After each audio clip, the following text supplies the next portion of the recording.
Okay, wala na tayong paligoy-ligoy pa. Diretsahan na po tayo. Ang topic po natin ngayong gabi is all about eisegesis versus exegesis. Ano ba yan, Pastor? Ano ba yung pakulunan naman na yan, Pastor?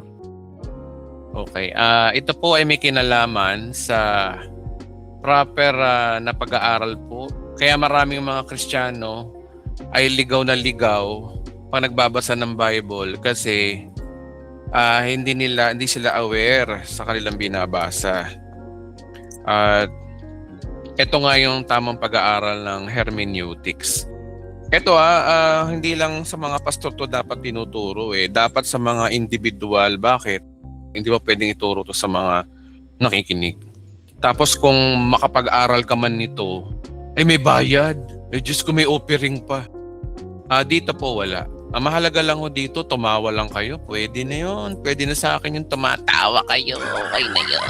Ayan, tinan nyo, bayad na yung mga tumatawa dito. Ayan, ang bayad ko, tawa. Okay, so maraming salamat po. Diyos ko, ano na naman. So, okay, simulan na natin to. Eisegesis and exegesis and a proper hermeneutics. Ano ba ibig sabihin nito? Okay, so umpisahan natin ang eisegesis. Ang eisegesis po kasi ay para kang puzzle na ikaw yung naglalagay ng puzzle sa Bible, ikaw yung nanguhula. Alam nyo ba yung ibig sabihin? Pag may binabasa kayong verse sa Bible, kayo yung nagbibigay ng interpretation. Kayo ay nagbibigay ng kahulugan. Yan ang eisegesis. You interpret the Bible according to your knowledge, according to your own interpretation. Ano ang eisegesis? Ang eisegesis ay yung ipasok ang kahulugan. Ano ba naman tong Greek na to? Ba't ipasok ang bastos? Ipasok ang kahulugan o ibigay ang kahulugan. Dapat ibigay ang kahulugan. Ikaw yung nagbibigay ng kahulugan. Mali itong si talagang. Ayan, parang yung best friend mo, di pa kayo jowa, binibigyan mo ng kahulugan, eisegesis yun. Ikaw ang nag-i-interpret na may gusto siya sa'yo, na patingin lang siya sa'yo, kala mo gusto ka na. Di mo alam, meron palang kanin sa bibig mo at sa kabila ulam. Ay Diyos ko. Presumption, eisegesis, ganun. Ikaw ang naglalagay ng sariling idea sa teksto. May dala kang system o belief o emotion. Ikaw ang nagsasalita sa Biblia. Kaya maraming mga pastor ngayon, iba-iba ang interpretasyon sa Bible, iba-iba sila kasi sila nagbibigay ng kahulugan sa Biblia. Eisegesis po yun. At mamaya magbibigay tayo ng mga examples, no? Kung paano ba tayo mag-interpret ng Bible, tayo ba ay eisegesis o exegesis? Pero nandito tayo sa eisegesis. Okay, ano pa ibig sabihin ng eisegesis? Ang karaniwang pattern ng mga eisegesis ganito karaniwang nangyayari ang maling interpretasyon kapag kumukuha ng verse na hiwalay sa konteksto. So pag sinasabing kumukuha ng verse na hiwalay sa konteksto, ito yung mga pastor o nagtuturo o yung nag-aaral ng Bible na kukuha ng verse, dadampot ng verse. Ang context niya, Romans chapter 12, dadampot sa Old Testament, dadampot sa New Testament, dadampot sa Revelation, dadampot sa Kawikaan, dadampot sa Psalms. Ayun, dampot verse. Yan po yung mga kumukuha ng verse na hiwalay sa konteksto. Tandaan po kasi natin mga kapatid, maintindihan talaga natin na ang Bible po ay sulat. Ang Bible po ay sulat, hindi po yan dictionary. Ginawang dictionary yung Bible, yung iba, na dampot dito, dampot doon. Kung saan kumukuha, pati table of contents doon, kinuha yung Diyos ko. Ay, nako, ayan. Ganyan-ganyan si Kambing mag-aral. Ayan, sige pa. Kung tinatamaan kayo, buti nga panahon na para hindi kayo nakakalungkot, hindi lang sa ibang religion, cultic religion, minsan pati nasa full grace, nakikita ko ay si Jesus pa rin mag-interpret ng Bible. Sila yung nag-i-interpret. interpret. Okay?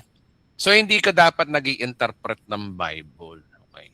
Number 2, ginagawang personal and collective promise.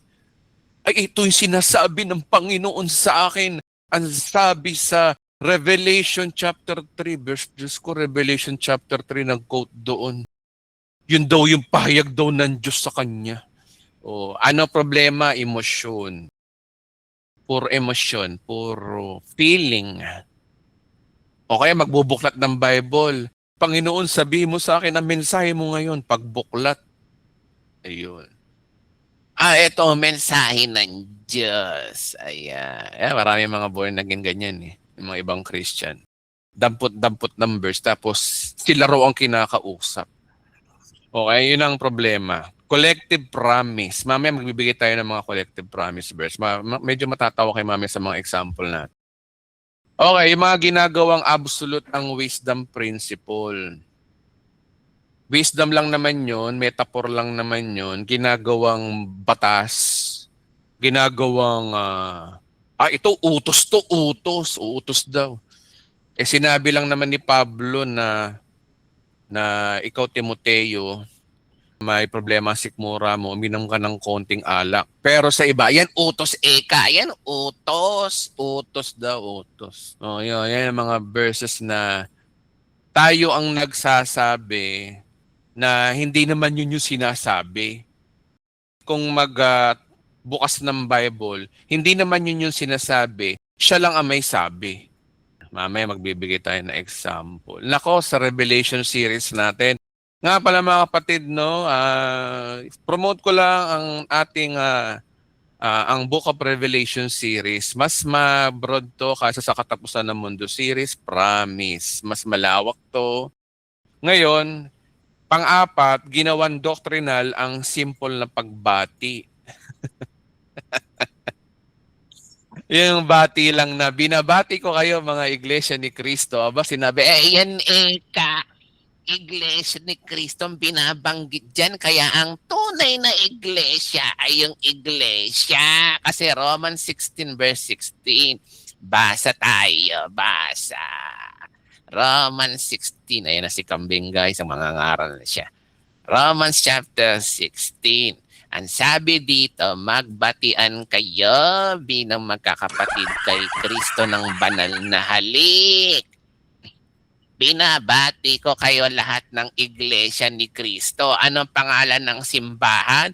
Iglesia ni Kristo. Ano ang maliligtas? Iglesia ni Kristo. Ayan, ang exegesis. Di naman sinasabing maligtas. Nagbabatian lang naman sila eh, ng banal na halik. Binanggit lang yung Iglesia ni Kristo. Yun ang context. Ano problema? Yan, ang mga eisegesis. Self-interpretation. Okay? Okay. Yan. Lalantad natin to ngayon. Ano pa? Hindi binasa yung buong chapter. Yun ang problema. Ay binabanggit dito, na kailangan mo magdeklara. Pero hindi pala yun ang sinasabi ng buong chapter. Di ba? Na yun pala isang beses lang pala mangyayari. Hindi pala araw-araw ka magdedeklara. Di ba? Bakit? Eisegesis. Hindi binasa yung buong chapter. Number 4, ang problema sa mga eisegesis. Pinipilit na i-fit ang talata sa system. Yung gagawa ng paraan. Halimbawa, ito may kilala akong ganitong mga ngaral. Halimbawa, sinabi niya na Revelation. Ano ba? Pinagbasa siya ng Revelation. Ang sabi sa Revelation, chapter 1, sabi rito, ito ang pahayag na ibinigay ng Diyos kay Jesucristo at sa pamamagitan ng mga anghel na kanyang isinugo. Kanya namang inihayag kayawan at layunin na ipahayag ni pabatid ng alipin ng Diyos sa mga bagay na malapit ng maganap. So, ibig sabihin, pag malapit na maganap, ang revelation ay malapit ng maganap sa panahon ni Juan. Ang tanong, kung malapit na maganap, 2,000 years ba yun? Hindi. Kaya ang Book of Revelation ay nangyari na. O, ayan. Oh. Tawag doon guys, eisegesis. Porque ba sinabi malapit na maganap, magpe-frame ka kagad na yun na kagad na yun ba yung mangyayari? So ibig mo sabihin, ang Book of Revelation nangyari na. Ibig sabihin, ang Revelation, eto nangyari na to na may bagong langit at bagong lupa. Sabi mo kasi, Revelation nangyari na. Paano yung buong chapter na to, di ba? Ang problema diyan, yun na nangyari. Pinifit yung talata sa system. Sistema mo kasi preterist ka. Naniniwala ka na lahat na nangyari sa Revelation ay nangyari na. Hindi siya future. Kaya dumepende ka lang sa isang verse. O yan yung mga example ng mga eisegesis. Isa pa, isang verse, buong doktrina kagad. Yung isang verse doon, buong doktrina na. Ayun nga yung sinasabi ko sa inyo kanina. Binanggit lang yung Iglesia ni Cristo na raw. Tapos ito pa yung mga verse na sinasabing, sa ibabaw ng batong ito, itatayo ko ang aking iglesia. Porque binanggit lang yung iglesia ron, yun daw ang kaligtasan na sinasabi ni Kristo, yung umanib ka sa iglesia. Wala namang binabanggit na pag-anib dun. Ang binabanggit lang ni Kristo, itatayo niya ang kanyang iglesia. Tapos ikaw nagbigay ka na ng kahulugan. Ang tawag doon ay eisegesis. Di ba? Alam nyo, no? Pintas tayo ng pintas sa mga iglesia ni Kristo. Tayo rin naman mga born again, marami tayong mga eisegesis. Mamaya tatalakayin natin yung mga eisegesis natin na iisa-isayin natin yun. Tawa kayo ng tawa, pinagtatawanan yung INC Pero kayong mga born again, tayo mga born again, sandamakmak din ang eisegesis natin eh. Di ba? Okay. Kaya lahat talaga tatamaan dito kahit ano ka pa. Okay. Game. Isa pang verse, walang historical context. Pag sinabing walang historical context, nagbibigay ka ng bagay na nangyari pero wala naman, di naman yun sinasabi. Igit sa lahat yung mga eisegesis, puro emosyon. Emotional reaction base. Mamaya papaliwanag ko sa inyo, mamaya magbigay ako ng example ng mga emosyon. Okay. Dito naman tayo sa exegesis. Tingnan nyo naman to. Pag sinabi exegesis, tingnan nyo yung aking picture, magnifying glass. Sinesearch mo talaga, hinahayaan mo yung scripture ang magsabi. Hindi ikaw yung nagsasabi. Hindi yung ikaw nag-i-interpret. Inaalam mo sa Bible mismo kung bakit niya sinabi. Hoy Bible, bakit mo ba sinabi yan? At ikaw yung inaalam, tinutus mo yung sinasabi ng Biblia. Okay? So magkaiba to Banatan na natin. So ang Greek ay exegiomai, means ilabas ang kahulugan. Ibig sabihin, buksan mo yung kahulugan o ilabas. Ano ba itong mga word kanina? Ano ba to? Okay, ang kahulugan. Ipakita. Ipakita ang kahulugan. O ilantad pala, ilantad. Ilantad ang kahulugan. Ang hirap talaga na may sekretary ka, no? Yung sekretary mo, hindi mo nababantayan kung ano mga nilalagay dito eh. Ikaw ang naglalagay ng sariling idea sa teksto. Hinaaya mo yung teksto ang magsalita. Let the scripture will explain. Okay? Si Jason Kakboy kung ano-ano yung mga sinasabi. Ilantad ang kahulugan. Hinahayaan mo ang teksto ang magsabi. Kinukuha mo yung ibig sabihin yung konteksto, grammar, kasaysayan, kabuang mensahe. Ibig sabihin, ang pag-i-interpret ng Bible ay inaalam mo yung sinabi ng Bible, bakit mo ba sinasabi yan? Ang tanong anong gustong sabihin ng talata mismo? Yan ang tinatawag dyan ay exegesis. So ito yung pagkakaiba nila, no? Ang exegesis ay hinahayaan ang text magsalita, pero yung eisegesis ay ikaw yung naglalagay ng kahulugan. Okay? Ang context-driven naman ay eisegesis. Kung ano yung konteksto, dun lang tayo. Kung ano yung sinasabi ng Biblia, kung ano yung pagkakasunod-sunod, dun lang tayo. Lalo-lalo sa pag-aaral natin ng Revelation, since chapter by chapter 2, talagang no choice tayo kung hindi hermeneutics. Exegesis ang gagawin natin sa Revelation. Hindi kagaya na nangyari sa atin sa katapusan ng mundo series, kung saan verse tayo pumupunta. Ang tawag doon, karamihan doon, eisegesis. Sa bagay, yung mga ginawa naman natin na yun ay base naman yun sa harmonize naman. Kaya nga lang, delikado yun eh. Delikado yung ganun turo. Ngayon ko lang napagtanto na delikado pala yun kasi mabubutasan.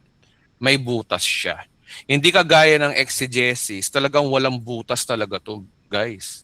Wala talaga tong wala kang masasabi rito kasi nga yung scripture yung nagsasabi, hindi ikaw.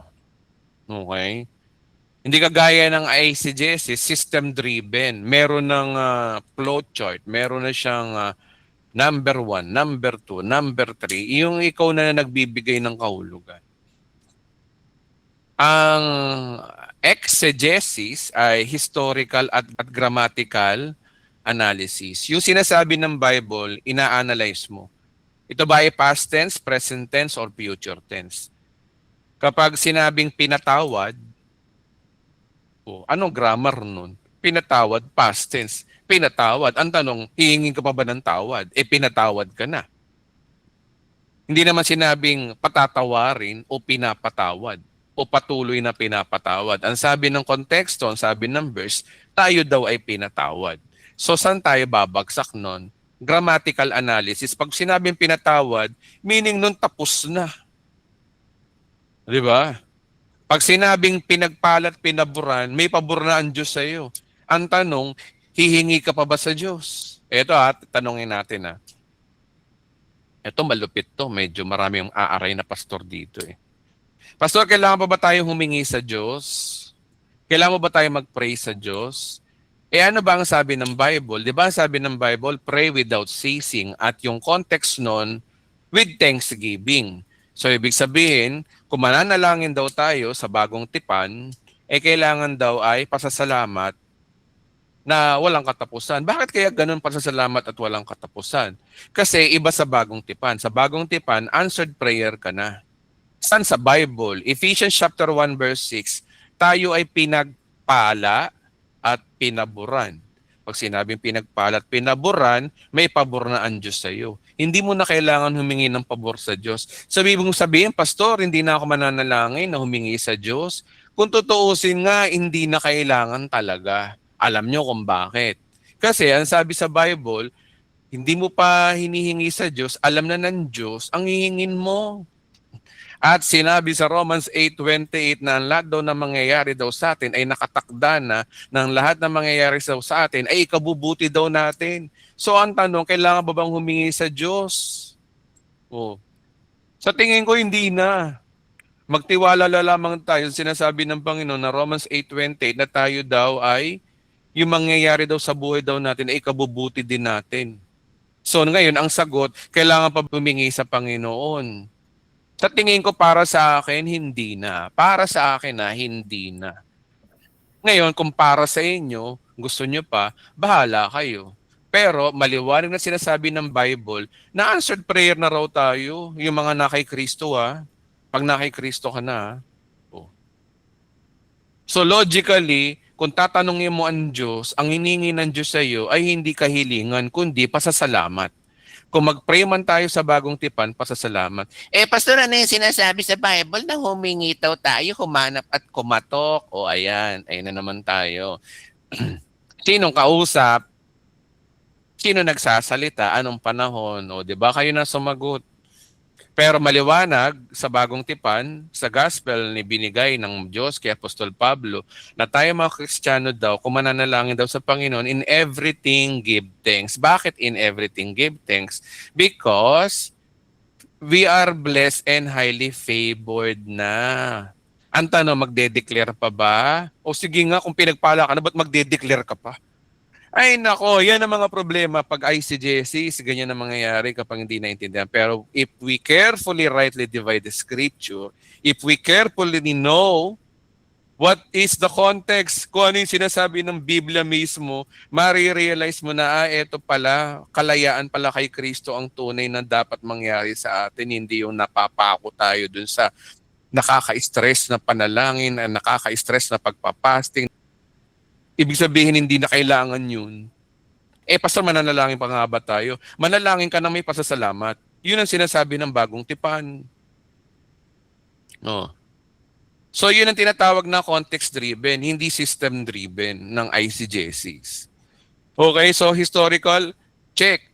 Grammatical, check. Sinabi na nga na pinagpalat pinaburan ka na eh. Understood na dapat sa iyo yun na ang ibig sabihin lahat ng mga kahilingan mo sa isip at sa puso mo, hindi mo pa hinihingi, sinagot na ng Diyos yun. Lord, gusto ko magka-jowa. Bago mo pa sabihin yan, sinagot na ng Diyos yun. Nakatakda na mangyari sa yun kahit hindi mo naman nalangin. Kasi pag sinabi mo kasi na nangyari ito kasi answered prayer ako, nanalangin ako, pinag-pray ko, sino nataas? Eh di ikaw, mabuti na lang nag-pray ako, pinag-pray kita. Glory to me, kundi dahil sa mga prayer ko, hindi ka makakapag-abroad. Oh, di ba? Mayabang tayo. Pero kung naiintindihan mo na ang lahat nangyari sa iyo ay nakatakda ng mangyari at ikabubuti mo raw lahat ng nangyayari, wala kang ipagmamalaki. Recipient ka lang. Iyan ang turo ng pure grace. Palakpakan natin si Lord. Pray ka ng pray ng kahilingan, sinagot ka na nga. Di ba? Pastor, gusto ko magdeklara, mag-pray. Bahala ka. Choice mo yan. Kaya nga lang, parang niloloko mo lang yata ang sarili mo kasi lumalabas nun na wala kang tiwala sa Diyos. Lumalabas nun wala kang faith. Yun ang totoo nun. Okay? Ibig sabihin, Pastor, kung hihingi ako sa Panginoon, wag la lang. Pagganahin mo yung faith mo. Pagganahin mo yung faith mo na hindi ka gustuhan ng Diyos na wala kang trabaho. Wala kang trabaho ngayon, mananalangin ka sa Diyos. Di manalangin ka, Lord, wala akong trabaho. Tama na yung isang beses. Pero yung kukulitin mo yung Diyos, fasting ka ng fasting. Yan, yun. Nasaan ang faith mo? Nasaan ang faith mo sa finished work of Christ? Di ba? Okay, maliwanag na yon. Okay, next. Scripture interprets the scripture ang exegesis. Ibig sabihin, Biblia sa Biblia talaga. Kung ano yung sinabi ng Biblia, doon lang tayo. Walang lalagpas sa nasusulat. Pero yung iba, yung eisegesis, text forced to fit belief. Gusto nila, yung paniniwala, yung sinasabi ng Biblia, mag-fit doon sa paniniwala nila. Okay, so magbigay na tayo ng example. Ito mga nakakatawang example. Hindi naman ito nakakatawa pero marami kayong matututunan dito. So alam na natin ang eisegesis sa exegesis. So ngayon i-apply natin. Ito yung tinatawag nating study application o life application. Hindi pwedeng theory lang tayo. Una, mayroong isang pastor nag-quote ng verse, Jeremiah. Paborito to na iba. Jeremiah 29. Ayan. Hallelujah. Praise the Lord now and forever. Amen. Ang sabi po ng Panginoon sa ating ngayong gabi. Basahin po natin. Tumayo po tayo. Ang sabi po ng Panginoon, for I know the plans I have for you, declares the Lord. Plans to prosper you, not to harm you. Plans to give you hope in the future. Kaya kapatid, kung ikaw may dumadanas ng problema at pagsubok ngayon, ang pangako ng Diyos sa iyo, alam niya ang plano sa iyo. Dinideklara to ng Panginoon sa iyong buhay. Planong pagpalain ka at planong hindi ka masaktan at bigyan ka ng pag-asa sa hinaharap. Yun. Oy, ano yan? Sikat na ganyan yung preaching ngayon. Sikat na sikat yan. Kahit sa mga nagpapakantang worship team, ganyan eh. Okay guys, let us pray bago tayo magpakanta. Ito po sinasabi ng Panginoon. Jeremiah 29:11. Kasi dapat kasi natin alamin bakit sinabi ng Diyos to. Ibig sabihin sa atin, sa bagong tipan, nakaplano pa lang, mangyayari pa lang yung tayo pagpalain. Binabangga yata yung verse ng Ephesians 1:6 na tayo pinagpala na tapos ikaw, ang Diyos, future ka palang pagpapalain. So doon palang contradict na. Ngayon, itama natin. Ano ba yung totoong sinasabi ng verse na to? Tingin tayo sa context. Again, exegesis. Ang exegesis, ang nature niya, tingnan natin yung konteksto. Ang konteksto nito ay nasa 10. Ang sabi kasi rito, this is what the Lord says, when 70 years are completed for Babylon. Ayan. Sinong kausap nito na napatapon sa Babylonia? I will come to you and fulfill the gracious promise to bring the back to this place. Kausap dito yung mga Hudyong natapon sa Babylonia. Ngayon ang tanong, kung kino-quote mo yung verse na yan, bakit? Una, Hudyo ka ba? Pangalawa, tinapon ka ba sa Babylonia? Sige nga. Bakit marami na dideceive? Kasi nung kahuli-hulihan ng 15th century, naglagay sila ng chapter and verse. Pero ang pagbasa talaga nito ay isang paragraph po yan lahat. Isang paragraph na talaga ho yan. Kaya binabasa yan ay context. Ang nangyari kasi sa atin, ginawang dictionary yung Bible verse. Nataon kasi na nakalagay yun sa Jeremiah 29 verse 11. Kaya akala natin individual to. No. Konektado ang 11 sa 10 at ang 10 ay konektado sa 9, 8. Lahat sila ay konektado lahat. Ang pagbasa niyan ay buong konteksto. At lumalabas diyan, kung babasahin mo yung buong konteksto, ang kausap diyan yung mga Israelitang tinapon sa Babylonia. Kita nyo na. So, ibig sabihin noon, pagpapalain ka para ng Diyos. Ang liwaliwanag na nga sa Biblia, sa tinapos na gawa ni Kristo, Ephesians chapter 1 verse 6, tayo ay karito, pinagpala, pinaburan. Ano yung may plano-plano pa ang Diyos sa iyo? Nakaplano na, tapos na. Aantay mo na lang yung katuparan. Hindi yung aasa ka sa future. So, itong verse na to ay hindi yung atin. So sana maintindihan po ng lahat. Una, Old Testament yan. Nasa bagong tipan na po tayo. Okay? Ayan. Ano pa? Ito pa. Ito pa isa pang verse na nami-misinterpret ng iba. Example, marami ho yan eh. Napakadami pero pinili ko lang yung mga yung mga random ko lang pinili yung mga dapat piliin. Ito naman Romans chapter 11 verse 25.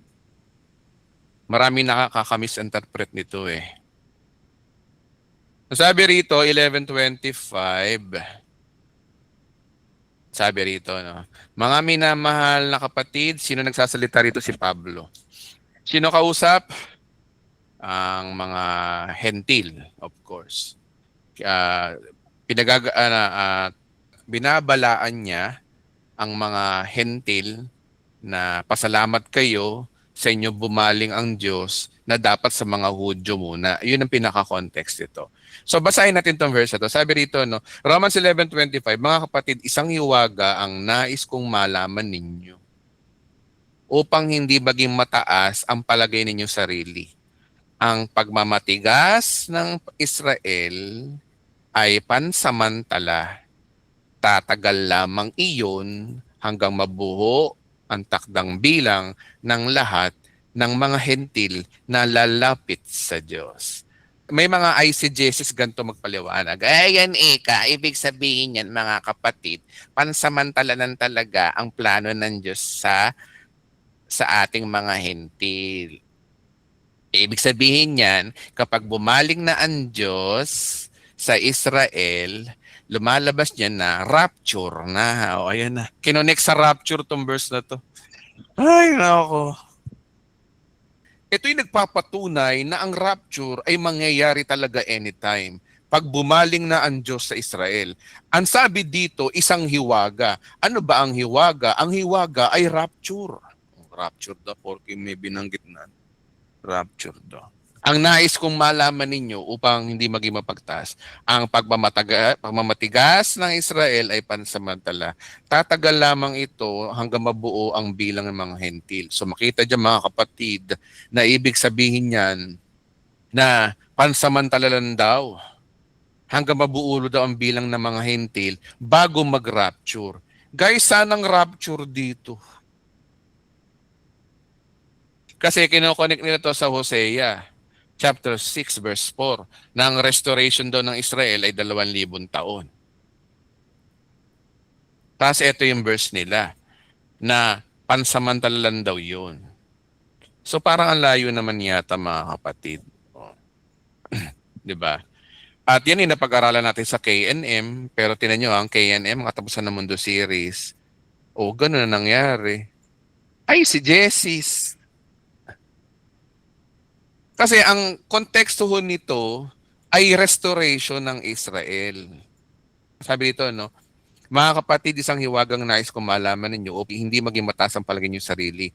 Ang pagmamatigas lang Israel ay pansamantala. Yung pagmamatigas lang daw ng Israel ang issue rito. Tatagal lamang daw yun hanggang mabuo ang takdang bilang ng mga hentil.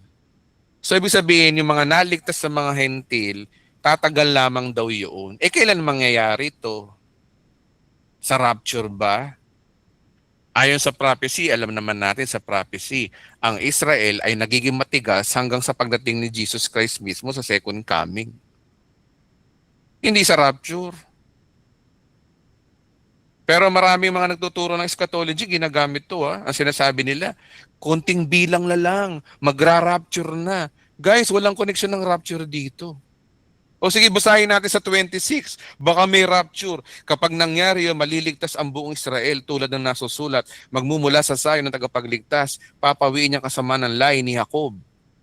O, ang binabanggit dito, Israel. Verse 27, at ito ang gagawin kong kasunduan na may pinawi kong kanilang mga kasalanan. Sinong pinawi ang kanilang kasalanan? Israel pa rin. 28, dahil tinanggihan nila ang Israelita ang magandang balita, sila'y naging kaaway ng Diyos. At kayong mga hentilang nakinabang, ngunit dahil sa sila ay hinirang ng Diyos, sila'y mahal pa rin ng Diyos alang-alang sa kanilang mga ninuno. Sapagkat hindi nagbabago ang isip ng kalooban ng Diyos tungkol sa kanyang kaloob at pagtawag. Noon kayo mga hentil ay hindi sumusunod sa Diyos. O, nasa ng rapture dito? Wala namang rapture na binabanggit. Porque may sinabing hiwaga, rapture. Ano problema? Ay si Jessis, ikaw lang ang may sabi nun. Pero yung konteksto, hindi yun ang sinasabi. Ikaw lang, feeling mo lang yung feeling. Kasi una, wala namang rapture dyan. Ang topic dyan, yung pagbaling ng Diyos sa Israel matapos mabilang ang mga hentil. Ang tanong, kailan yung takdang bilang ng mga hentil? Paano mo nasabing ang takdang bilang ng mga hentil ay rapture? Sige nga, saan dyan? Wala naman eh. Kasi ang focus ng verse sa pagmamatigas ng Israel, andito nakapokus ang verse. Israel ang topic, hindi church. Okay. Kaya nga pamagat dito, Israel Salvation, nilagay ng peace, sino man yung gumawa. 'Di ba? So ang context nito, salvation ng Israel, walang kinalaman ng church dito.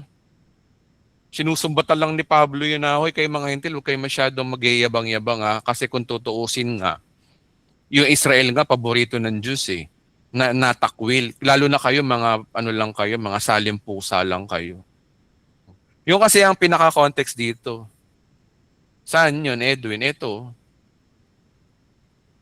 Sabi rito, totoo yan, pinuputol sila dahil hindi sila sumasampalataya sa Diyos. At ikaw naman dinugtong dahil sumampalataya ka sa Kanya. Kaya huwag ka magmalaki o sino huwag daw magmalaki mga hentil. Sa halip, matakot ka. Sapagkat kung ang tunay na mga sanga, o ibig sabihin, kung ang Israel ay hindi pinanghinayangan ng Diyos, ikaw pa kaya na pinanghinayangan niya? O ito yung hentil. Kung ang Israel daw ay hindi pinanghinayangan ng Diyos, ikaw pa kaya hentil. So ibig sabihin, ang konteksto nito ay hindi tungkol sa rapture, kundi pinapakita lang dito na yung status mo bilang tayo mga hentil na pinapakita talaga dito.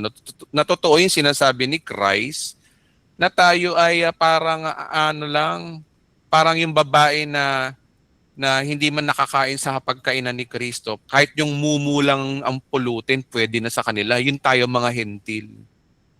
Salimpusalan talaga. Dito natin makikita ang kabutihan ng kabagsikan ng Diyos. Naging mabagsik siya sa mga hindi sumasampalataya sa Kanya. Tama. Subalit mabuti siya sa inyo. Ngunit manatili kayo sa Kanyang kabutihan at kung hindi, kayo ay puputulin din. Paano manatili sa Kanyang kabutihan? Eh di sa pananampalataya, ito. So ibig sabihin, sinasabi rito, na ang pananampalataya daw ang magdudugtong sa kabutihan ng Diyos. Kapag hindi ka na sumampalataya, hindi ka na nampalataya kay Kristo, mawawala yung kabutihan ng Diyos sa iyo. Puputulin ka rin kagaya ng Israel na hindi na nampalataya. Ito po yung sinasabi ng verse, mga kapatid. Ito po yung proper exegesis talaga. Binabasa lang natin kung ano yung sinasabi ng Bible. Ang Hudyo dinugtong niyang muli sa puno kung sila'y sumasampalataya sapagkat gagawin yun. Kaya niya nasabi itong 25 na pansamantala lang ang Israel. Ngayon, ang tanong, nasa ng rapture? Oh, isa pang eisegesis na madalas na nami-misinterpret ng iba. Ito kahit mga magagaling na Bible scholar na, nagkakamali pa rito eh. 1 Corinthians chapter 15 verse 52, ito. Bigyan ko kayo ng eisegesis. Sabi rito, isang hiwaga, ito tungkol sa rapture. Isang hiwaga ang sinasabi ko sa inyo. Ano daw yung hiwaga? Hindi lahat tayo ibabaguhin, mamamatay, ngunit lahat tayo ibabaguhin sa isang sandali, sa isang kisap mata, kasabay ang huling pag-ihip ng trumpeta, sapagkat ang pagtunog ng trumpeta ay mga patay muling bubuhayin at babaguhin tayong lahat. Ito ang eisegesis. Ganito magsalita ang mga eisegesis. So maliwanag dito na ang hiwaga ay yung rapture. Ibig sabihin, ang tama na ang rapture is a mystery. Naku po. Yan po, ibig sabihin ng rapture ay mystery kasi ang liwanag dito ng rapture daw ay mystery. Ayan, no? Basahin natin sa English. Ayan. Listen, I tell you a mystery. Ang mystery ay yung rapture. Ito daw. Tama, rapture ang binabanggit dito, pero ano ba sinasabi rito ang mystery? Yung rapture daw. Tapos i-connect nila, sasabihin nila, ang mystery ng rapture ay talagang walang nakakaalam. Kaya siya mystery. Ay, Diyos ko. Yan ang eisegesis. Kasi you are referring to something that is not written. Hindi naman nakalagay sa Bible dyan na rapture, na ang mystery yung rapture. Basahin mo maigi. Isa sa sakit ng mga eisegesis, hindi nagbabasa maigi. Grammar, hindi sila comprehensive sa grammar. Basahin natin. Isang hiwaga ang sinasabi ko sa inyo. Ito naman ang exegesis. Ang exegesis, ang sabi daw dyan, isang hiwaga daw ang sinasabi. May sinasabi daw si Pablo na hiwaga. Ano daw yung hiwaga? Yung susunod na statement. Hindi yung kabuuan. Ano daw yung hiwaga? Na hindi lahat tayo mamamatay, ngunit lahat daw tayo babaguhin. So ang mystery daw, hindi lahat tayo mamamatay, ngunit lahat tayo ibabaguhin. Kung titingnan mo by grammar, totoo naman yun, mystery talaga yun. Na ang lahat ng tao nung namatay, muli mabubuhay. Di ba isang mystery yun na ang tao na namatay biglang nabuhay? Yun ang mystery. Na hindi daw lahat tayong mamamatay, ngunit lahat tayo ibabaguhin. Ano pa raw yung mystery? Ang mystery daw ito, sa isang sandali, sa isang kisap mata, kasabay ng huling pag-ihip ng trumpeta, sapagkat sa pagtunog ng trumpeta, ang mga patay ay muling bubuhayin. Oh, yun ang mystery dito, yung mga patay muling mabubuhay. Wala sa siyensya yung ganyan, di ba? Mapapaliwanag ba ng siyensya yan? Na yung tao, namatay, biglang nabuhay, napalitan ng glorified body? At hindi na muling mamamatay. Babaguhin daw tayong lahat. Lahat pa talaga yun. Tapos pinaliwanag dito yung katawang nabubulok at hindi nabubulok, mga glorified body. So ang mystery dito, hindi yung rapture na ang mystery ng metaphor ng rapture. Kundi ang mystery dito, yung kasunod na sinabi na mababago daw yung katawan natin. Okay? Yun ang mystery ho doon. Yung babaguhin yung katawan, hindi yung rapture ang mystery. Yung sabi nila, ang mystery ang rapture kasi ang rapture ay walang nakakaalam kaya siya mystery. Okay na yun ha? Okay. Next. Ito pa. Ito. Emotional naman to. Revelation chapter 3 verse 20. Basahin po natin ang Revelation chapter 3 verse 20. Ito magsishare ako ng Word of God. Ito kapatid ang sinasabi ng Panginoon sa iyo para ikaw ay maligtas.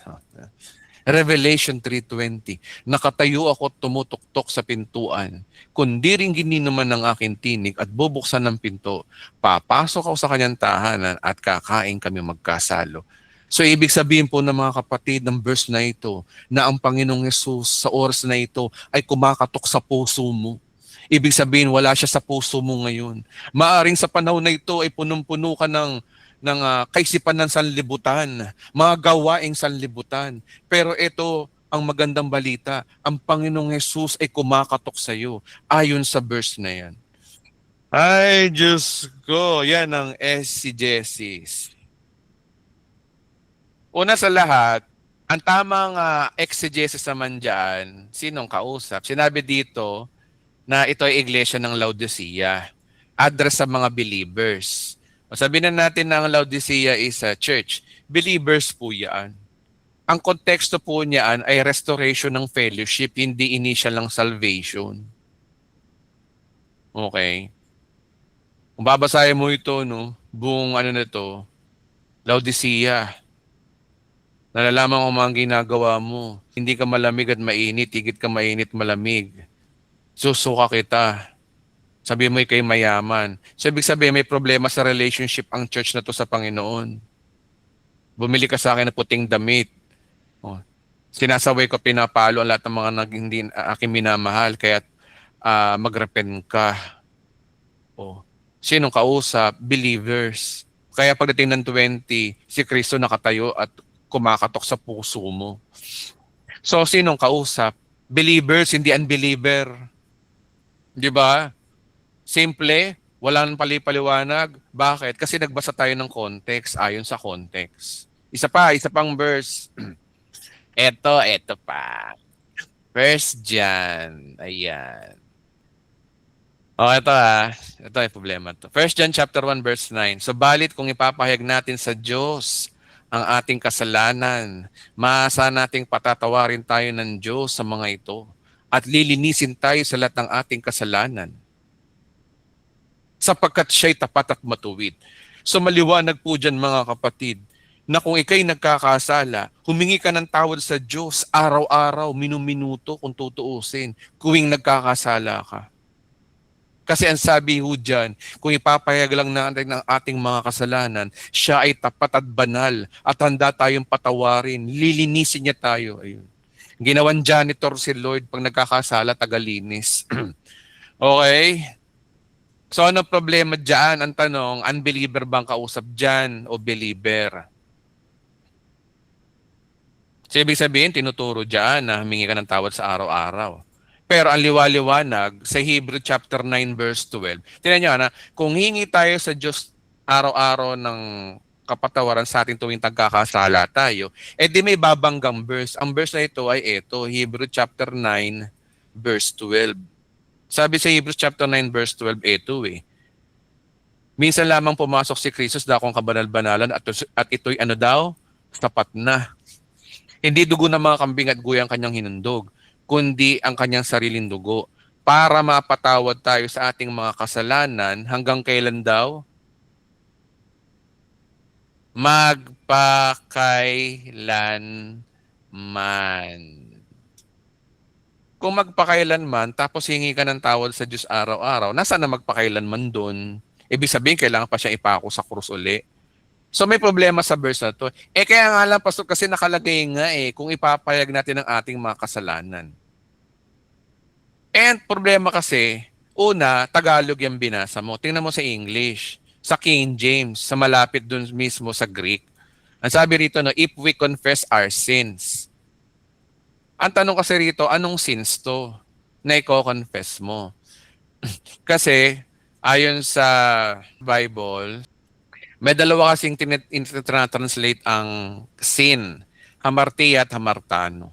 Ang hamartia is literally a theological term root by ancient Greek, most notably poetics. Okay. So, ano pagkakaiba nila? Hamartia refers inward nature of power of sin, while hamartano refers outward, specific action. Ang hamartia ay noun, ang hamartano ay verb. Yan guys, ang linaw. Lakihan na nga natin. Lakihan natin. Ang sabi rito, ang hamartia daw ay inward nature of power of sin. Yung kapangyarihan ng kasalanan. Ano ba yung kapangyarihan ng kasalanan? Ito yung namana natin kay Eva at Adan. Na sinasabi sa Romans chapter 5 verse 4 na dahil sa kasalanan ni Adan, sa hamartia ni Adan, ang lahat ay nasa ilalim ng kasalanan at lumagay tayo sa kamatayan. So, pag sin, ganun. Okay? Meron namang sin na sinasabi na hamartano refers outward or specific action. Ito yung araw-araw mong pagkakamali. Okay. So, ibig sabihin, kapag hamartia, ito yung noun. Pag sinabing noun, ito ay estado mo bilang makasalanan ka. Hamartano naman, ito yung act of sinning. Ito yung verb, ito yung action verb, yung lagi mong ginagawa. Okay, so balik tayo sa Bible verse. Eto, kung titingnan natin to sa Greek, ano ba to? Hamartano ba to o hamartia? Kapag ito ay hamartano, meaning, if you confess your everyday sin, maniniwala na ako, guys. Promise, maniniwala na ako, tayo, na kailangan natin humingi ng tawad sa Diyos kapag ito ay hamartano. Pero kung hamartia to, naku po, magkakaroon tayo ng malaking problema. Ngayon, tingnan natin sa Greek. Sa Greek, nakalagay dito, yung sin dito ay ano? Ayan, no? Ay, di makita. Ayan, no? Hamartia. Hamartia. So, ibig sabihin, ang i-confess mo pala ay hindi yung araw-araw mong kasalanan, kundi ang iyong pagiging makasalanan. Ang totoong sinasabi dito, subalit kung ipapahayag natin sa Diyos na tayo'y makasalanan, yan ang dapat. Maaasahan nating patatawarin tayo ng Diyos sa mga ito at lilinisin tayo sa ating kasalanan sapagkat siya'y matuwid. So ibig sabihin, ang i-confess mo rito ay yung pagiging makasalanan mo, yung pagiging sinner mo. Ngayon, ang tanong, kaninong prayer to? Sa believer o unbeliever? Oh. Sino ba ang nananalangin ng sinner's prayer? Believer o unbeliever? Pakisagot nga mga kapatid. Sino ang nananalangin ng sinner's prayer? Believer o unbeliever? Sinners. Unbeliever. Unbeliever. Unbeliever. Unbeliever. Unbeliever. Unbeliever. Unbeliever. Unbeliever. Unbeliever, Pastor. Unbeliever. So kung unbeliever, ang verse na ito para sa mga unbeliever, sa mga bago pa lang. Kaya tama, akma to sa kanila. Ang sabi diyan, para daw maligtas ka, subalit kung ipapahayag mo sa Diyos ang iyong pagiging makasalanan, maaasahan mo papatawarin ka talaga ng Diyos kasi pangako yun sa mga unbeliever. Di ba nangyari na sa atin yan? Kaya ang verse na yan ay hindi paghingi ng tawad sa Diyos araw-araw, kundi isang beses lang po yung mangyayari sa tanang buhay mo. O anong problema sa ibang mga pastor? Hindi tumingin sa Greek, hindi nag-aral, hindi tinignan yung word. Ang eisegesis po kasi ay pabara-bara. Pero ang exegesis, inaalam mo talaga yung totoong sinabi. Yun ang sinasabi ko sa inyo kanina na inaalam mo yung totoong sinabi. Ang totoong sinabi dyan, hindi yung sa Tagalog na yan. Kasi ang Tagalog ay translation lang po yan. Titingin tayo sa totoong sinabi. Ano ba yung totoong sinabi? Tingin tayo sa Greek. Tingin tayo sa original version. Okay, so yan yung mga example. Ano pa ba? May nag-request Revelation chapter 4. Okay, next time na yan. Next time na yan. Okay, so ano ang big idea mga kapatid? Ang big idea, ang pag-interpret ng Bible ay alamin mo yung totoong sinabi. Hindi ka magbibigay ng system, hindi ka magbibigay ng rule, hindi ka magbibigay ng interpretasyon. Aalamin mo kung bakit sinabi yun ng Biblia. Hindi ka kukuha sa mga komentary ng pastor, ng mga sikat na mga vlogger, hindi ka kukuha ng mga komentary ng mga kilalang mga tao o Bible scholar, hindi. Titingin ka mismo kung ano yung sinabi ng Biblia and may the Lord will teach you confidently. Alam nyo, kahit sino makakaintindi nito eh. Ako'y naniniwala ako na hindi nyo na kailangan ng Pastor Edwin para magpaliwanag nito. Kayo mismo maiintindihan nyo ito, mga kapatid. Promise. Naniniwala ako dun. Bakit? Pareho lang naman tayong anak ng Diyos. Pareho lang tayo ng Espiritu ng Diyos. Pareho lang tayo ng banal na Espiritu. So ano lang pagkakaiba lang natin? Ang pagkakaiba lang natin, sipagan nyo lang mag-aral. Yun lang yun. Makukuha nyo rin. Diba? So yun lamang po mga kapatid, ang ating pag-aaral ngayong gabi. Palakpakan natin si Lord. Sakto 1 oras natin natapos ang topic. So sige, pwede na magtanong iba. Sige, kahit magsalita na lang po. Ang gusto magsalita, go ahead po. Sige po, type nyo na lang po yung amen. Hello, Ate Chona. Go ahead. Charita po sa ating lahat. Hello. Ang tagal kong hindi nakaano. Hello po. Hello po. Sige po. Ito, ayun pastor, maraming salamat sa Panginoon. Papuri at pasasalamat po sa Kanya. Talagang ibang-iba po talaga yung biyaya sa buhay ko mula nung natanggap ko ang biyaya. Talagang grabe. Thankful po talaga sa Panginoong Jesucristo at sa Panginoong Ama. Ayun, mas okay naman ngayon kaysa sa dati na alam mo yun, yung parang iba na yung yaman ko. Ano ba yun? Iba na yung yaman ko kaysa yung yaman no. Hindi, joke lang, pastor. Basta iba-iba talaga ang biyaya kasi sa pag na mo na siya talaga, parang hindi na siya mawawala. Hindi na siya mawawala talagang pag once na nakaano ka na sa biyaya. Talagang Amen. wala nang bawian talaga yun. Talagang ramdam ng isang tao yun na tunay na nanampalataya kay Jesucristo. Ayun, Amen. talagang thank you talaga, pastor. Ayun, salamat sa Panginoon at nandito pa rin ako sa channel mo at Amen. sa mga followers mo din. Talagang nakakatuwa, nakakataba ng puso para po sa iyo na na marami pa rin sa yung tumututok sa mo sa channel mo. 'Di ba, kahit ang dami ng pagsubok kong pinagdaanan sa channel na 'to. Na ako, pastor, Opo. mga 4 years na yata ako sa iyo. Ay, glory to God Talaga. po. 4 Salamat. years. Tama Tama, po siguro years. 4 years na ako sa iyo, pastor. Talaga yun, ang saya ng buhay. Kaso nga lang, alam mo naman na nasa biyaya na tayo. Pero talagang pinipilit ko pa rin na siyempre maging mabuti sa kapwa. Talagang sabi mo nga talagang mahirap pag sa kapwa natin no? Talagang pero hindi po. ako tumitigil kahit ang hirap sa tao, ang hirap. Pero lagi kong iniisip na andiyan naman ang biyaya sa akin Laging take. Nagkamali ka ngayong araw na 'to, tapos ay meron pa naman Panginoong bukas baka magiging na ako, maging better na ako. Better Alam mo na yung ako.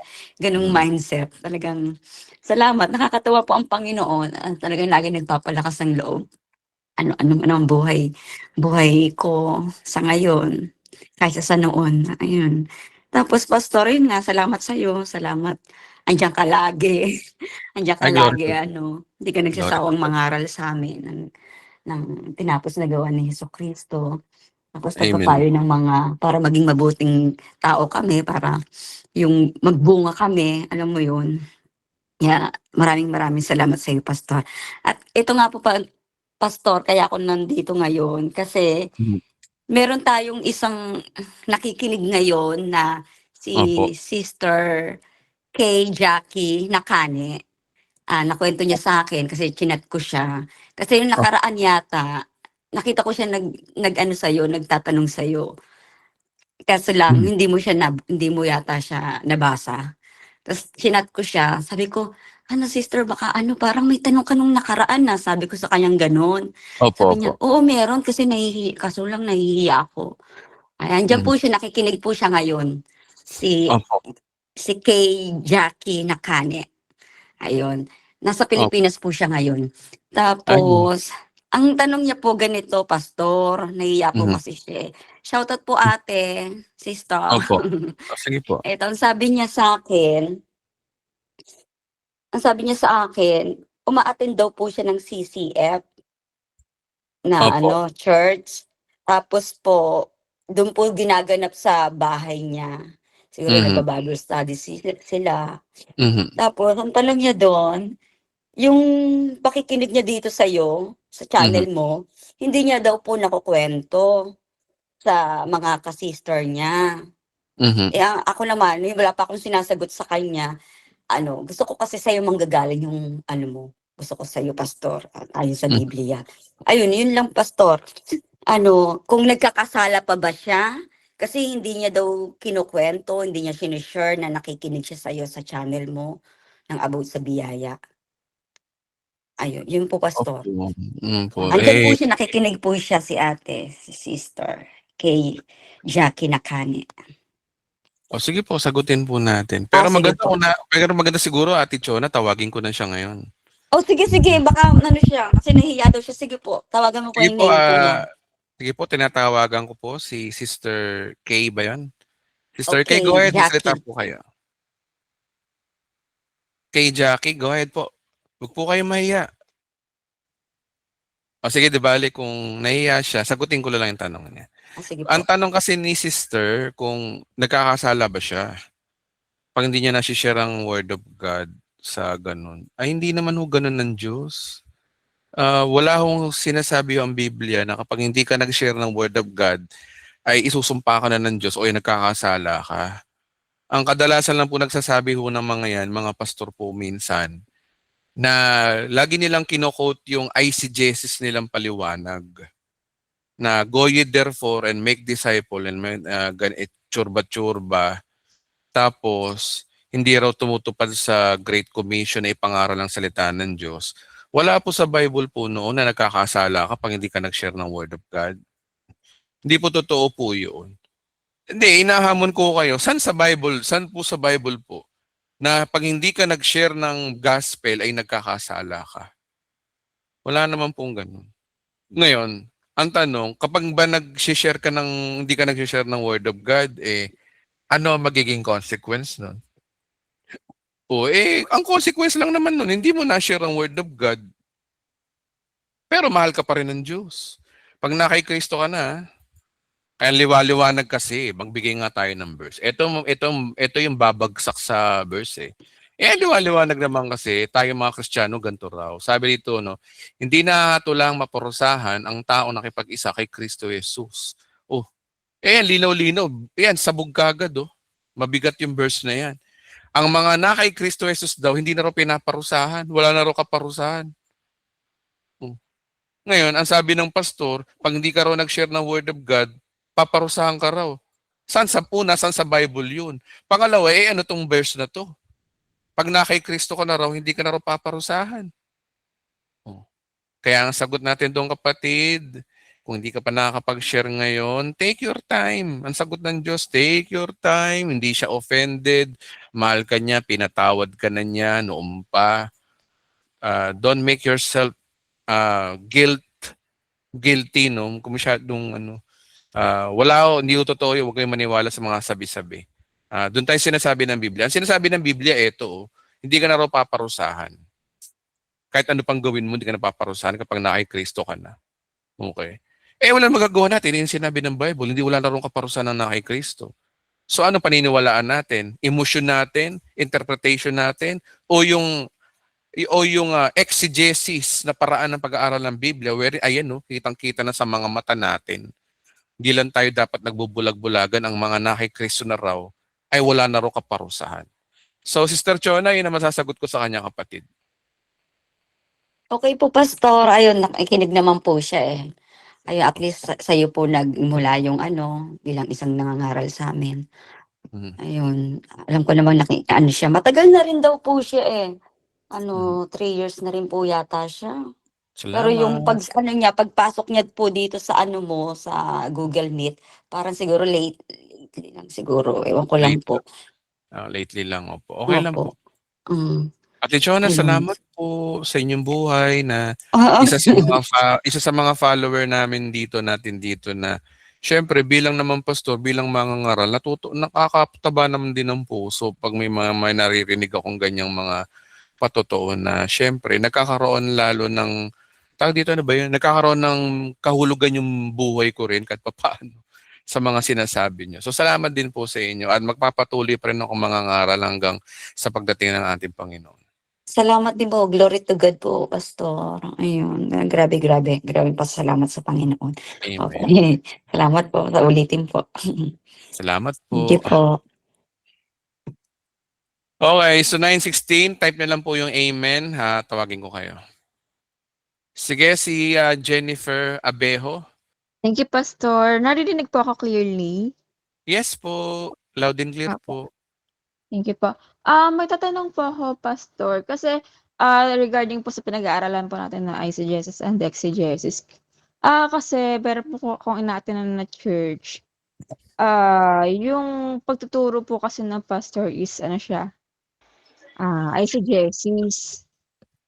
So, gusto ko kasi mag-church kasi yun, yung para sa fellowship, tapos yung may toddler din po ako na para ano siya, yung lumaki siya sa church ba. Hingi lang po ako ng insights from you or advice po kung tutuloy pa po ba akong mag-church doon or kahit dito na ako matin sa inyo po online. Kung ang natututunan ko naman po sa iba po sa talagang sinasabi ng Bible. Dahil eisegesis nga po siya. Ang sige po. Halimbawa po, kasi last 2 weeks ago, ang topic po sa 1 Timothy about yung sinasabi niya, yung ano po, yun si Timothy po, lumaki siya na pinapangaralan na siya ng lola niya, tsaka ng mother niya. So, bata pa siya, lumaki na siya ano siya, yung aware na siya po sa Diyos. Opo. Inaano niya po tinutulak niya po yung tao, yung mga attendees po na talagang dapat mag-share po ng word. Pero ano ko kasi po, na sila po hindi po sila sure na ligtas kasi yung nag-BS din po ako dun sa may ka-BS din po ako dun, yung leader nila. Opo. Na hindi rin po siguradong ligtas. Pag-combut ko nun, Delikado. parang nag-share sila ng gospel para maligtas, pero sila sa sarili nila hindi sila sure na ligtas kasi sinasabi nila yung sa Matthew 7:21 po ba yun, yung nagtataboy ng demonyo sa pangalan ni Jesus. Pero hindi nakakasunod sa kalooban ni Lord, ni God the Father, kaya sabi parang hindi kita kilala, gano'n. Yung context na yun. Yun po. Kung ano po insights niyo, tuloy po ba yung mag-attend kami doon para sa fellowship, pero yung ano naman po, yung preaching is eisegesis, gano'n po. Okay, kung ako po tatanungin nyo, ang isasagot po natin dyan, kung ano po yung sagot ng Diyos sa inyo. Ang sagot po ng Diyos sa inyo, kung ano magbibigay ng kapayapaan ng puso't isipan nyo, dun po kayo. So kayo na lang po ang sasagot niyan. May peace of mind ba ako sa kanila? May peace of mind ba ako dito? Kung may peace of mind ka pa, you stay. Pero kung wala ka ng peace of mind at nagbibigay lang at hindi nakakatulong sa life mo, so make a decision na po na kung paano ka mag-move on. Yun lang, kapatid, ang masasagot natin. Okay. Kasi bukas nga po wala akong balak magsimba sa kanila. Parang ang ano ko na lang po is yung fellowship with yung sa ka-church mates ko. Pero yung tungkol sa preaching, parang hindi ko na inaano. Kasi nga po, eisegesis yung turo. Kasi nga, doon, may emotional bond ka sa mga tao doon. Nandun siguro yung mga kaibigan mo na matagal na. Siyempre, hindi may iwasan yun. Pwede ka pa rin naman umatin doon. Alam mo mga kapatid, no? Ano naman kung umaatin ka sa perverted? Kung alam mo na perverted yun, di kung okay lang naman dahil kaya ka lang naman naandun dahil sa mga kaibigan mo, di gawin mo siya ng parang, kaibigan lang, nandun ka lang. Hindi ka naman nagkakasala eh. Kasi ang problema kasi sa atin, takot tayo sa pagkakasala. Una, wala namang kasalanan dun. Kasalanan na umating ka sa perverted, pero yun ang isip mo perverted. Kaya nga lang kasi, ang nagkakasala ka, hindi sa Diyos. Nagkakasala ka lang yun sa sarili mo. Naiintindihan mo ba kapatid? Pag nagkakasala ka sa sarili mo, ibig sabihin nun, parang niloloko mo na lang ang sarili mo na pinipilit mo isang bagay na hindi ka naman masaya na. Oo nga po, kaya kaya hindi ako talaga yung religiously nagsisimba sa kanila. Talagang katulad ng last week, absent ako. Tapos bukas wala rin akong balak mag-attend. Ito, Ganun babasahin po. ko sa iyo kapatid. Ito ang sagot ng Panginoon sa Sige iyo. po. Ah, Sige po. ito kasi ang gusto na isang Kristiyano, sabi rito, no. Basahin mo nga to kapatid. Yun, no, yung verse na yan. Galatians 5, malaya na tayo dahil pinalaya tayo ni Kristo. Kaya magtaka-tatagta kayo at huwag nang paalipin pang muli. Malaya ka kapatid. Kung anong pipiliin mong buhay. Pinalaya ka na ni Kristo. Wala kang bawal. So kung malaya ka, kung magbibigay ng kalayaan sa iyo na umalis doon, edi maganda. Ngayon kung hindi magbibigay sa ng kalayaan na umalis doon at manatili ka ron, edi malaya ka pa rin. So ang Panginoon ay wala ho talagang pinagbabawal sa atin. Hindi niya Opo. tayo sinasaklawan. Kasi ang liwanag diyan, pinalaya tayo ni Kristo. Siya nga nagbibigay ng kalayaan eh, bakit tayo mangingilag sa Kanya? Bakit tayo matatakot sa Kanya na baka hindi kagustuhan ng Diyos 'tong ginagawa ko? Eh siya na nga nagsabi na pinalaya tayo ni Kristo. So, ang magiging problema mo lang diyan yung sarili mo. Opo. Mm. Kasi siyempre gusto ko rin po makalabilo yung tinuro niya before yung regarding fellowship. Pero parang nasasayangan ako sa oras pag yung siyempre magpe-prepare ka pa po, gigising ka ng maaga, tapos pagdating sa preaching parang kukunot-noo ka na lang po dahil nga O po yun na, o yun, o yun. Yun ang tinatawag, yun yung sinasabi ni Christ sa mga Pariseo sa mga Hudyo nung araw na lumapit kayo sa akin kayo mga napapagala, nabibigat ang luba. Ayun ang tinatawag na pagod ng religion. Religion kasi yan. Napapagod ka sa religious activities. Ang nagda-drive na lang sa iyo hindi dahil sa gusto mo yung ginagawa mo, religious activity na lang. Ganun lang siya. Okay po. Okay po. Thank you, Pastor. Pero kung ako sa iyo, mas pipiliin ko yung saan ba ako natututo? Saan ba ako lumalago? Saan ba ako, Opo. ano ba yung paraan ng Diyos sa akin? Saan ba niya ako dinadala? Yun ang alamin mo ron, kapatid. Opo. Ayun po, kaya araw-araw nakikinig po ako sa sa YouTube channel po ninyo. Marami po akong natututunan. Yung ay Glory. suggested sa inyo ko lang po saan niyo po ako naliwanagan tungkol doon po. Glory Pati to yung God. dispensation. Yun. Mhm. Glory to God po. Ayun Salamat Thank you, po. May Pastor. tatanong pa ho ba kayo? Yun lang po, Pastor. Salamat po. Ay, salamat po. 9:25 PM, random. Hanap tayo na magtatanong. Sige po, Ate Pal. Ate Pal, go ahead po.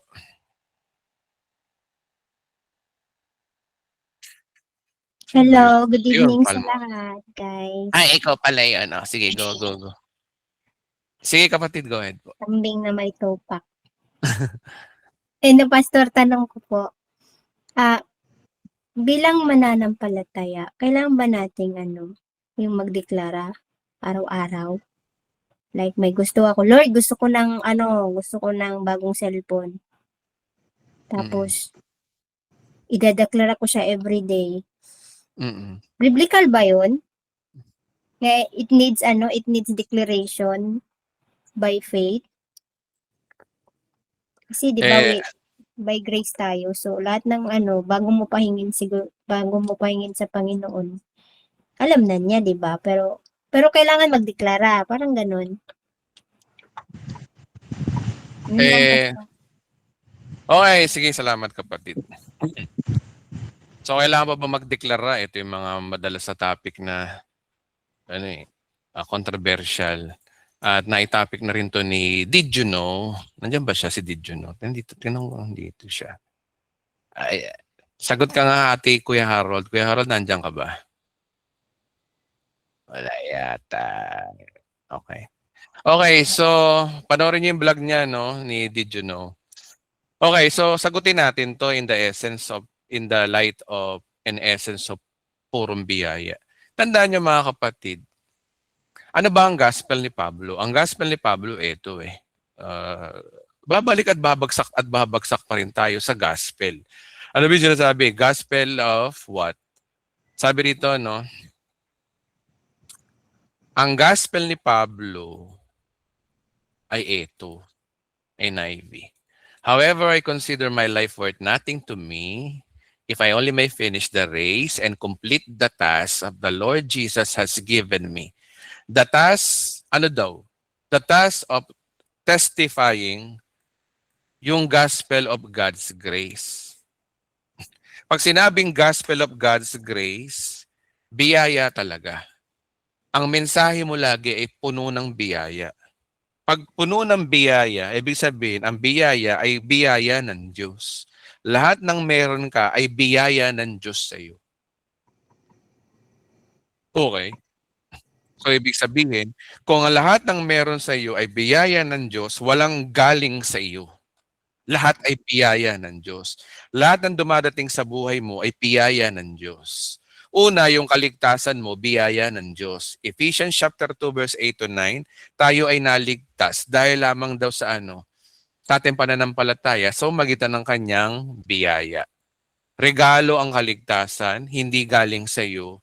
Kapag na kay Kristo ka na, tatanggapin mo na lang yung biyayang iyon sa magitan ng pananampalataya. At ang pananampalatayang iyon ay isang beses lamang pong mangyayari.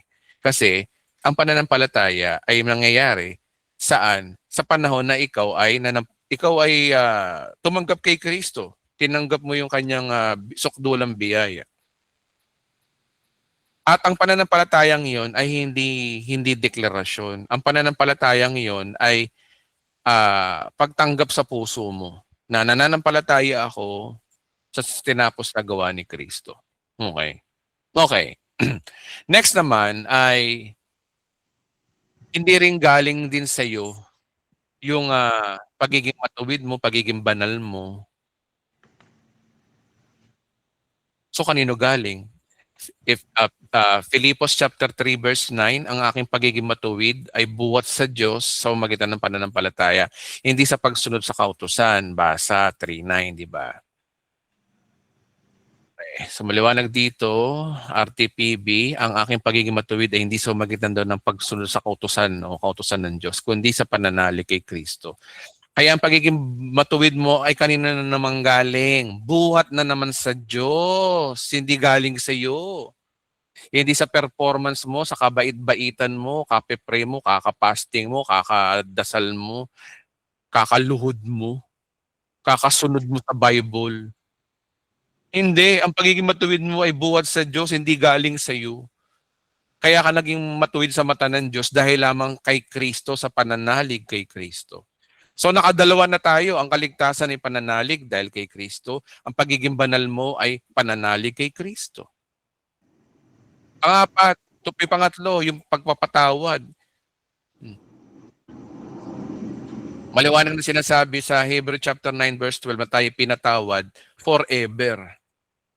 So ibig sabihin, hindi mo na kailangan humingi ng tawad para patawarin ka ng Diyos. Pinatawad ka na noon pa. Ephesians chapter 1 verse 7 nakalagay dun eh. Tinubos tayo ni Kristo sa pamamagitan ng kanyang dugo at gayon pinatawad ng ating kasalanan, ganong kadakila ang kanyang dandahang loob. So ibig sabihin, pati yung pagpapatawad, biyaya din. Walang galing sa iyo. Pinatawad, past tense na nga eh. Ano pa hihingi mo ng tawad? Kapag na kay Kristo ka na, sapul lahat yun. O eto na yung pang-apat, pinakamatindi, ito na yung tinutumbok ni Ate Princess. Ephesians chapter 1 verse 6, ang sabi rito, tayo ay pinagpalat pinaburan. Sabi rito sa King James, to the praise of His glory, of His grace. Ano daw yung grace na yon? He hath made us, accepted adopted. Kung titingnan mo to sa Greek, tayo ay ano daw, karito. Ayan, no? Linaw. Oh. Ayan, no?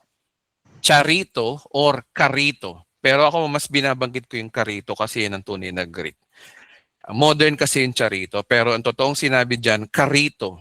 Ayan, no? Highly favored. Pag sinabing highly favored, lahat ng kahilingan mo, binigay na. Naiintindihan ba natin ang highly favored? Pinaburan ka na. Ibig sabihin lahat ng mangyayari sa iyo, pinaburan ka na. Ibig sabihin lahat past tense, pinagpalat, pinaburan ka na. At sinabi ligit sa lahat sa Romans chapter 8 verse 28, ang linaw eh. Romans 8:28 ang linaw. Kaya wala nang deklarasyon kasi nakatakda ng mangyayari sa iyo. And we know that all things that work together for good, for that to them that love God, to them who are called according to His purpose. Yung mga nagmamahal daw sa Diyos, na tinawag sa kanyang purpose, lahat daw na mangyayari sa kanya ay puro kabutihan. So hindi mo na kailangan pang manalangin sa Diyos na, Panginoon, maging mabuti po kayo sa akin. Hindi na. Nakalagay na nga, all things that work together for good eh. Na yung mangyayari daw sa iyo ay ikabubuti mo daw. So, ibig sabihin, mananalangin pa ako? Technically, hindi na rin eh. Na humingi ka na maging mabuti. Tignan mo, bakit ba tayo nananalangin? Nananalangin tayo. Panginoon, gusto ko po magkaroon ng kotse at bahay. Ang paghingi sa Panginoon ng kotse at bahay ay kabutihan ng Diyos. Sinabi dito, lahat daw na mangyayari daw sa iyo, ikabubuti mo raw. Kung ikabubuti mo magkaroon ka ng kotse at bahay, hingin mo yan o hindi, mangyayari talaga sa iyo yan. Ngayon ang tanong, ba't magde-declare ka pa? Sige nga mga kapatid, makipagdebate nga kayo sa akin ng konti. Saan sa Bible verse, yung mga binabanggit ng iba na kailangan daw magdeklara, maglagay nga kayo dyan ng verse, guys. Tingnan natin sa exegesis. May binanggit sila sa akin dati, sa Romans yun eh. Ate Princess, kung naalala mo yung verse na yun, pakilatag nga dyan. Meron silang binanggit na verse na si Pablo doon nagdedeklara. Ang problema, hindi nila tingnan yung buong context. Ano ba, Pastor, yung di ba yung Romans 10? 9, 10? Romans. Tingnan, subukan nga. Yun yung hinahanap kong verse kanina pa eh. Pwede rin ito Mateo 10:32. Ito yata yun. Sabi rito, Pastor, paano yan eh? May sinabi si Pablo na nagdedeklara siya. O, di basahin natin. By exegesis hindi eisegesis. Sapagkat ganito ang sinasabi, malapit sa iyong kautusan, nasa iyong mga labi at nasa iyong mga puso. Ang tinutukoy ko dito ay salitang pinapangaral namin tungkol sa pananampalataya. Kung ipapahayag ng iyong labi na si Jesus ang Panginoon at buong puso kang sumasampalataya sa Kanya na muling binuhay, maliligtas ka. Sapagkat ang sumasampalataya ang tao sa magitan ng kanyang puso at sa gayo'y pinapawalan sala ang Diyos.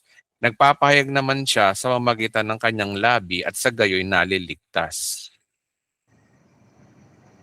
At verse 11, walang sino mang sumasampalataya sa kanyang mapapaya, kaya't walang pagkakaibang katayo.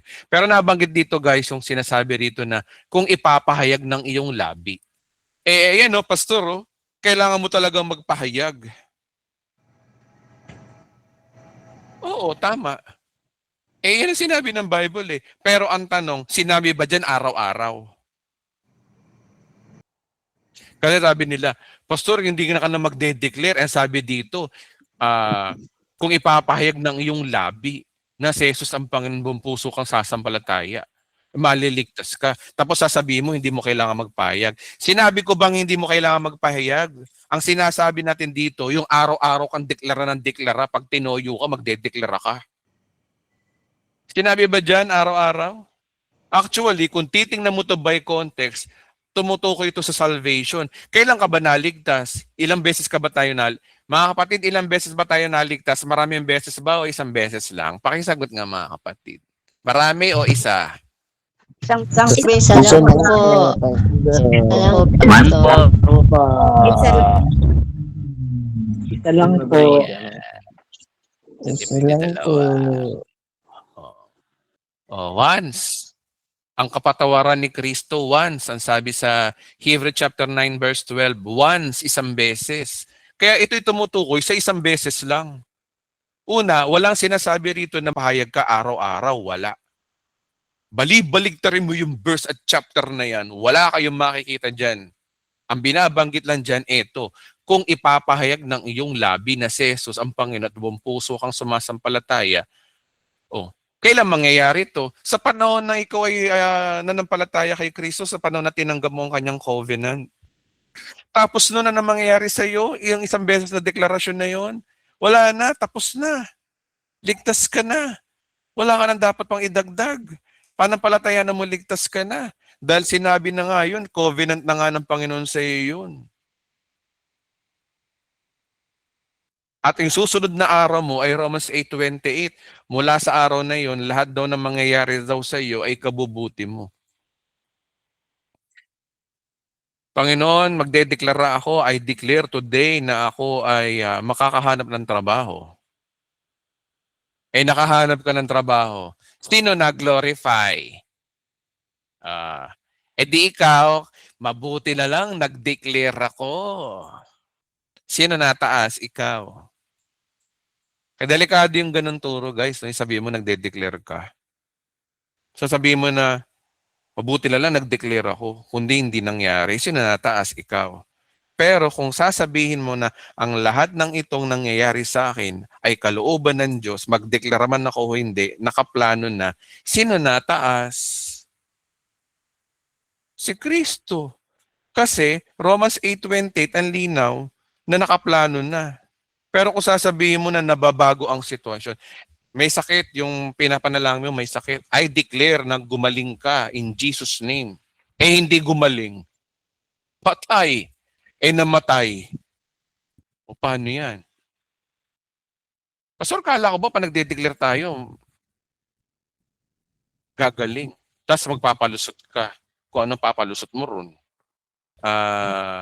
False hope. Magbibigay lang sa'yo ng false hope yan. Iba pa rin talaga yung totoong sinasabi ng Bible. Ang totoong sinasabi ng Bible ay grace, biyaya. Wala talagang galing sa'yo. Pure grace. Purong biyaya, walang galing sa'yo para pagpalain ka. Lahat ng nangyayari po sa atin, Romans 8:28, ay bunga po yan ng ginawa ni Kristo.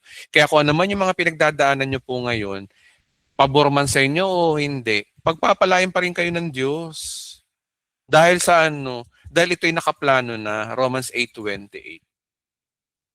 So, Ate Princess, tingin ko, yun lang masasagot ko rin, Ate Princess. O sige, 9:40 p.m. Yung mic daw. Ay, sorry. Ate Princess, go ahead po. May tanong pa ho ba kayo? Malinaw na, Pastor. So, wala nang so parang nagets ko, wala na. Pagdating sa salvation, yung declaration is once lang din, no repetition, di ba? Hindi na ulit-ulitin every day. So, hindi na rin mag-declare sa mga bagay na gusto mo since ka na, living by grace.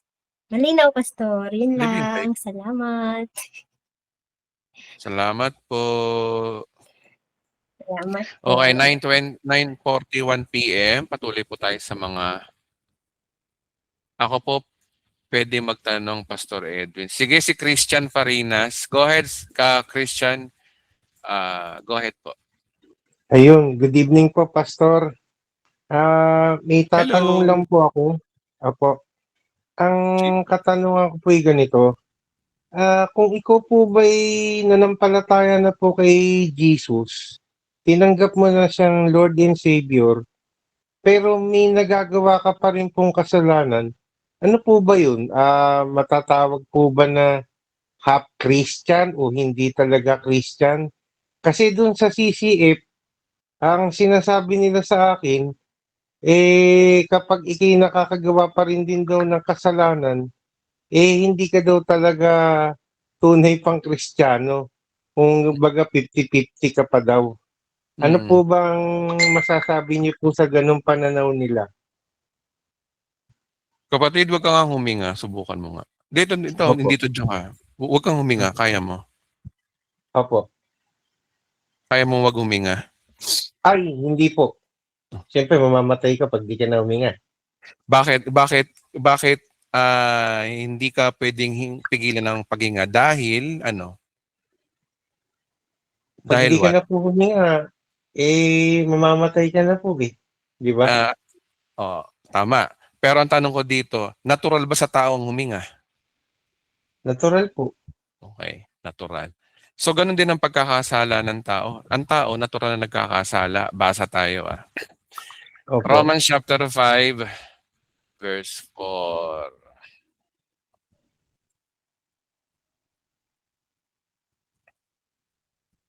Ay, saan ba yun? Romans chapter 3 pala, sorry. Romans chapter 3, verse 10. Ayan, wait lang Sabi rito, ayon sa nasusulat, walang matuwid, wala ni kahit isa. At sabi rin sa Romans 3:23, sapagkat ang lahat ay nagkasala at walang sino mang nakakaabot. Paano mo sasabihin hindi ka nagkakasala? Lahat daw ng tao nagkakasala.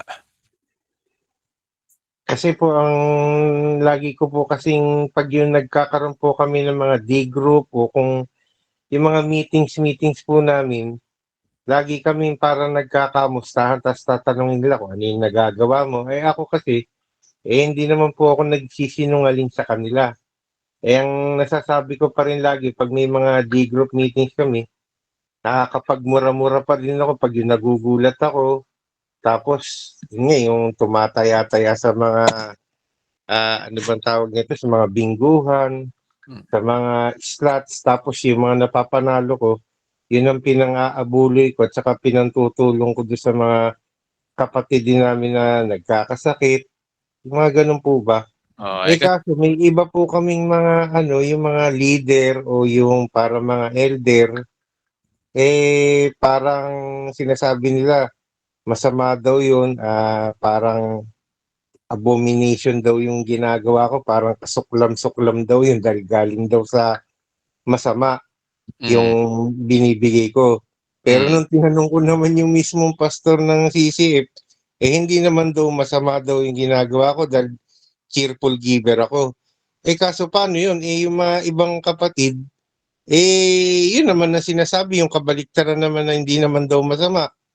Laging kumbaga parang binibigyan kanila ng guilt feeling na hindi ka tunay na Kristiyano kung ikaw tumataya ka pa rin kasi nakakagawa ka pa rin din daw ng kasalanan at saka okay. kung yung sinasabi ko doon na nakakapagmura pa rin din daw ako kay Kristiyano na po. Okay. Ito, basahin mo to kapatid. Ang tanong dito, na kay Kristo ka na ba o wala pa?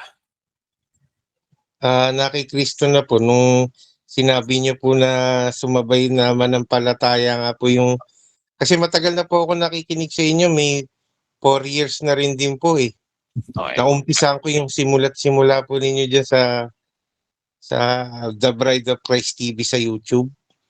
Okay, kapatid, sagutin mo lang to. Opo. Kung na kay Kristo ka na, ibig sabihin, na kay Kristo ka na. Tama? Opo. Okay. Basahin mo to. Romans 8:1. Kung na kay Kristo ka na, ano daw mangyayari sa'yo? Basahin mo to. Hindi ko po mabasa. Ang liit po kasi nung screen ko dito sa cellphone. Okay, sige. Wait lang. Pabasa na lang po ako, pastor. Ito, Romans 8:1. Ang sabi kasi sa Roma, ito na nga, dire-diretso na turo natin. Sige Kasi po. una sa lahat, magaling sila magsalita ng hindi sila nagkakasala. Pero ang tanong, hindi ba sila nagkakasala? Hindi ba sila nakapag-isip? Hindi ba sila nakapagmura sa isip? Hindi ba sila na napatingin sa babae at na nag-imahinasyon sila? Mga kapatid, lahat ng tao laging nagkakasala. Kaya nga ang ginawa ni Kristo, binayaran yung kasalanan natin. Ano purpose ng ginawa ni Kristo kung lagi tayong sisingilin ni Kristo? Ang problema kasi sa kanila, hindi nila alam yung tinapos na gawa ni Kristo. May tinapos kasi si Kristo. Ang tinapos na gawa ni Kristo, nung namatay siya sa krus, nakita niya kasi yung tao laging nagkakasala. So anong ginawa niya? Ano kayang gagawin ko sa mga taong ito para mabayaran yung kasalanan nila? Kaya yun ang dahilan kung bakit siya namatay, kung bakit siya nagsakatawan tao. Yun ang dahilan kung bakit siya namatay sa krus. Para ang sino man daw manampalataya sa kanya, ang sabi sa John 3:16, ay hindi mapahama, kundi magkaroon ng buhay na walang hanggan. At sinabi rin sa Romans chapter 10 na nakalagay doon na nilipat na tayo mula buhay mula kamatayan hanggang buhay. Okay? At kaya sinabi rin dito, kapag na kay Kristo ka na, hindi ka nahahatulang maparusahan ng mga tao na ipag-isa kay Kristo Jesus. Tinan mo, no? Dapat kasi natin maintindihan yung relasyon natin sa Diyos at relasyon sa tao. Sa Diyos, may pangako ang Diyos. Ang sino man daw manampalataya kay Kristo ay pinatawad. Ephesians chapter 1 verse 7 nalinaw dito. Ephesians chapter 1 verse 7. Sabi dito, no, tinubos tayo ni Kristo sa magitan ng kanyang dugo at sa gayoy pinatawad na ang ating kasalanan. Kapatid, tanongin kita, na kay Kristo ka na ba o wala pa? Sa tingin ko po, na kay Kristo na po ako, pero sabi nila wala pa daw. Hindi. Pero sige, sabi nila yon. Pero ito sinasabi ng Bible Sa Bible, kanino ka maniniwala sa sabi nila o sabi ng Bible? Yung sabi po ng Bible, siyempre, salita Ito ng po Diyos yun. ito yung sinabi ng Bible. Pinatawad na ang iyong mga kasalanan. Naniniwala ka ba dito? Opo. So mula ngayon, dapat itong paniwalaan mo yung sinasabi ng Bible. Pinatawad ng ating mga kasalanan, ganun kadakila ang kanyang kagandahang loob. At sinabi rin ng Bible, hindi yung sabi nila, kung ang sabi ng Bible, Romans chapter 8 verse 1, ang linaw no? Kaya nga hindi nahatulang maparusahan ang tao nakipag-isa kay Kristo Jesus. Ngayon tanongin kita, kapatid, pag nagkakasala ka ba, paparusahan ka ba ni Kristo o hindi na? Ayon sa verse na yan. Hindi na po. Sino paniniwalaan mo? Yan sinasabi ng verse na yan o sinasabi ng mga taga-CCF? Itong verse po na to. That's it, kapatid. Lumaya ka na dyan. Dapat sa Bible tayo maniwala. Hindi sa sinasabi ng pastor. Kasi sila, paano nila nasabi, hindi mo ba alam sila rin ligaw? Yung Kasi- mga D-group leader po namin yung naggaganon Kasi laging, pag ikaw daw nag-church, kailangan daw naming mag-D-group, kailangan pa daw naming Sa Bible. magsali sa GLC, yung parang magbabayad ka ng yung parang pag-graduate ka mag-GLC. Sabi ko, ayoko magbayad ng ganyan Tamang church service na lang ako, yung D-group o yung iba na lang yung a-attendan ko. Pero pag yung mga may bayad-bayad, out po ako doon. Nung sinabi sa akin ng D-group leader namin, para daw nagmamatigas daw ako doon sa aral Okay. kung hindi daw ako, kung hindi daw ako masaya, pwede na lang daw akong umalis. Malaya daw akong umalis. O kaya magtayo na lang daw ako na sarili kong religion. Yun yung nabanggit Yung na ba, sa akin. yun mga kapatid, yung ba ang bunga ng banal na spirito, kapatid? Yung ba ang ugali ng tunay na Kristiyano sa tingin mo? Ganun ba Parang dapat? doon nga ako nagdadalawang isip sa kanila Hindi ka na dapat magdalawang isip, mag-isip-isip ka na kung talagang Kristiyano ba sila. Saan ka nakakita na mayroong babayaran? Saan sa Bible yung mga tinuturo nila? Saan sa Bible yun na kailangan umating ka ng D-group, kung hindi, inanlalamig ka na at nagkakasala ka? Saan sa Bible yun? So, ang lesson sa nito, kapatid, sa Bible tayo kumonsulta. Basa tayo ng Bible natin. Pag-aralan natin yung Bible. Ito ang sinabi ng Bible. Ang sabi ng Bible, hindi ka na raw hahatulan. At ang kaligtasan daw natin ay base daw sa biyaya. Romans chapter 8, At sa Ephesians chapter 2, ang linaw, Yung sabi rito, sapagkat dahil sa kagandahang loob, regalo lang ng Diyos ang kaligtasan sa pamamagitan ng pananampalataya. At ang kaligtasang ito ay ano daw? Kaloob, regalo ng Diyos at hindi sa magitan ng inyong sarili. Hindi bunga ng iyong mga gawa.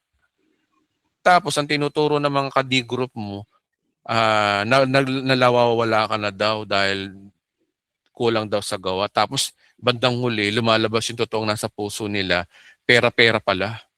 Uy, ano yan? Anong klaseng Kristiyano yung mga yan, tol? Mag-isip-isip ka rin, tol, ha? Yun nga po eh. Basa ng Bible kasi. Ito mga kapatid, hindi lang kay Christian, mga kapatid, mga kapwa ko Pilipino, para hindi na ho kayo mabudol ng religion, magbasa kayo ng Biblia maigi. Pag-aralan nyo na ang Bible, niloloko na tayo. Marami nang manloloko sa panahon natin ngayon. Hindi man nila intensyon na manloko, pero sila ay mga ligaw na tao. At never Ang pa rin sila... Ito Sige. po, Pastor. Kasi ang aral naman po nila, katulad din nung aral din nyo na pag tinanggap si Kristo, ligtas na. Pero nagtataka naman ako, meron pang follow up. Pero kung ikaw ay hindi talaga sumasampalataya, parang yung peke-peke daw yung pagtanggap mo, hindi ka daw talaga maliligtas. Kasi gumagawa ka pa rin din daw ng kasalanan eh. Yun ang sinasabi nila. Kaya naguguluhan din ako. Pero pag binabasa ko din naman po yung turo po ninyo dyan sa Bible, tama naman po yung sinasabi ninyo, yung mababasa dyan. Na kapag napatawad ka na, yun na po yun, tapos na, hindi na yung parang paulit-ulit na sirang plaka. Minsan sinabi ko po sa kanila yun parang nagalit po sila sa akin nun. Ay, Nung sige. nag-share po ako ng ganyan parang nainis sila, kaya doon nila po sinabi yata na parang hindi daw yata ako tunay na Kristiyano, nakakatatlong taon na daw ako, matagal na daw sa kanila, pero pag yung meron silang gustong pagawa sa akin, yung mag-D-group leader, mag-usher, lagi daw tumatanggi. Ako naman po kasi nahihiya dahil lagi ko pa rin nasasabi sa kanila na naglalaro pa rin ako, may pagnanasa pa rin ako sa pera eh. Sabi kong gano'n hindi naman ako katulad nila na parang sobrang banal, kaya ako minsan parang nahihiya din ako sa kanila eh. Yun yung parang nararamdaman ko, kaya pag nakikinig naman ako dito kay Bride of Christ TV, kung medyo ako pag nag-aano ako sa kanila, parang nalulungkot ako. Pag nakakapakinig ako paulit-ulit do sa YouTube, parang nagiginhawaan yung puso ko. Yung sa mga binabasa niyo po sa Biblia, yung tinuturo niyo pong pag pinatawad ka na ni Jesus Christ at tinanggap mo siya, ayun na po yun. Nasave ka na. Kapatid, tinama. Halimbawa tayo si Jesus. Halimbawa lang Final judgment. Hahatulan natin ng mga tao ayon sa kanilang mga gawa. Okay? Sangayon ka ba? Senaryo lang to Imagination lang natin. Okay ba yan? O sige. Halimbawa, hahatulan ko kayo sa inyong mga kasalanan. Ito ayon sa kwento mo, sabi nila, makasalanan ka raw kasi inamin mo sa kanila na ikaw ay Kaya pa rin po. Kumbaga, gambler pa rin din daw. Okay. 1 point, nagkasala ka. Ano ba yung mga kasalanan, pre? Ayan, yung nagmumura, 2 points. 2 points ka na, pre. Ano pa? nagsusugal. 3 points ka na. Ano Tapos pa? nagbibigay daw ako ng abuli na galing sa sugal. Ako, kasalanan niya kapatid. 4 points. So, lalaro tayo Judgment game to O sila, bilangin natin. Sila ba hindi nagkakasala, kapatid? Paano ko sabihin ko sa'yo may kasalanan sila? Ayun Una, lang. nangusga sila. 1 point. Ayan, yan po yung number 1 na ko lagi sa sarili ko na naisip ng husgay. Ganun 1 point na, pre. Ano pa yung kasalanan nila? Hindi sila tumitingin sa Bible. 2 points. Hindi sila ginagawa nilang pera-pera ang pag-attend sa simbahan at 3 points. Kung ngayon, tanong kita kapatid, ano pagkakaiba nila sa iyo? Kung pareho kung ikaw ay makasalanan. Ayun lang. Sila ba'y banal o makasalanan din? Makasalanan din po. Ikaw makasalanan ka o hindi? Makasalanan po. Sila makasalanan o hindi? Ayun nga, batay sa natin, pagsasaliksik, makasalanan din po. O ngayon ang tanong, naniniwala ka ba na ang lahat ng tao ay makasalanan? Opo. Ang tanong, ang tao ba mapupunta na impyerno o langit? Kung hindi ka nananampalataya kay Kristo sa tinapos niya sa krus ng O, di ba? Kalbaryo, Yun ang sagot doon. Si Kristo, yun ang sagot doon, kapatid. Dahil kay Kristo lang tayo naligtas. Dahil kay Kristo lang tayo naging banal. Kaya hindi rin sila dapat magmamalaki, iinarte na sila na ikaw ay nagkakasala at sila ay hindi. Ibig sabihin, kapatid, huwag ka rin masyadong magselo sa kanila o mainggit sila na sila ay banal. Hindi rin sila banal. Pare-pareho tayo makasalanan. Kasama na rin ako doon. Kasama na rin yung mga nandito ngayon. Lahat tayo makasalanan. Naging banal lang tayo dahil kay Kristo. Naiintindihan mo ba natin, kapatid? So ano ang solutions dito, kapatid? Ang solution lang dito, si Kristo pa rin. Pag na kay Kristo ka na, ito sabi sa itong pangako ng Diyos Pag na kay Kristo ka na, basahin natin. Pilipos. Itong pangako ng Diyos sa'yo, preo. Pag na kay Kristo ka na, Pilipos 3:9. Ito, ang aking, sabi ni Pablo, ang aking pagiging matuwid. Ang topic niya, ang pagiging banal daw niya. Ay hindi daw sa pamagitan daw ng pagsunod sa kautusan. Yung bang sinasabi sa iyo ng mga ka-churchmate mo doon sa CTF, ano ang basehan nila? Pagsunod sa kautusan o pananampalataya kay Kristo? Ano basehan nila sa ayon sa kwento mo, kapatid? Yung pagsunod siguro sa kautusan na nila, Oo, kasi binibilang nila yung kasalanan mo. Binibilang nila na ikaw ay nagsusugal, ikaw ay nagmumura, ikaw ay tumataya, at mali pa ang pinagkuhanan mo ng offering. Nagbibilang sila. So ano tawag sa kanila? Sila ay dumidepende sa pagsunod sa kautusan. Pero ang sabi ni Pablo dito, hindi raw sa pamamagitan daw ng kautusan o hindi daw sa mabubuting gawa daw natin ng pagiging matuwid. Ano daw, kundi dahil sa pananalig kay Kristo. So, sa mata pala ng Diyos, hindi pala siya tumitingin doon sa mga ginagawa natin. Kung tayo ay nagsusugal, kung tayo nakakapagmura, kung tayo ay, mga ibang mga kalokohan natin. Hindi pala doon tumitingin ang Diyos. Ang tumitingin pala ang Diyos sa atin sa pananalig kay Kristo. At sabi rito, ang aking pagiging matuwid ko ay buhat daw saan? Sa Diyos. Paano ka naging banal sa mata ng Diyos? Sa magitan ng pananampalataya kay Kristo. So, ibig sabihin, kapatid, sa mata pala ng Diyos, ikaw pala ay banal. Opo. Sabihin mo nga sa sarili mo, ako ay banal. Ako ay banal. Sa mata ng Diyos. Sa mata ng Diyos. Ulitin mo pa uli, ako ay banal. Ako ay banal. Sa mata ng Diyos. Sa mata ng Diyos. Ayon sa Biblia. Ayon sa Biblia. So yan, kapatid, ng pananampalatayanan mo. Dahil sinabi na ng Biblia yan. Kaya isang malaking kasinungalingan na yung tao magbibilang ng kasalanan mo. Si Kristo na napunta dito sa lupa, hindi siya accountant. Hindi siya tagabilang ng kasalanan. Siya ay Savior. Tagapagligtas siya. Pero itong mga pastor na to, lalo na itong mga nasa CCF na to, walang ginawa kundi magturo ng laging binibilang. Parang laging may kulang ka. At sinabi ng Biblia, kapatid, yan ay hindi totoong gospel. Ang sabi ni Pablo, ang gospel daw ay gospel of grace. Pero pag ang gospel mo ay hindi grace, ang sabi dyan sa Galatians, basahin natin. Pero mo ang gospel ay grace, tapos hindi grace ang tinuturo mo, law. Ano ang warning sa kanila? Sabi dito ng Bible, sa Bible tayo. Sabi, but even if we or an angel from heaven should preach to you a gospel that is different from the one we preach to you, may he be condemned to hell. Ang tanong, ang sabi diyan, ang gospel daw ni Pablo ay grace. Ngayon ang tanong, kapatid, yung tinuturo ng mga taga-CCF, grace ba o law?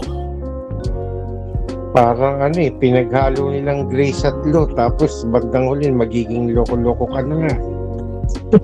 Hilo na ako .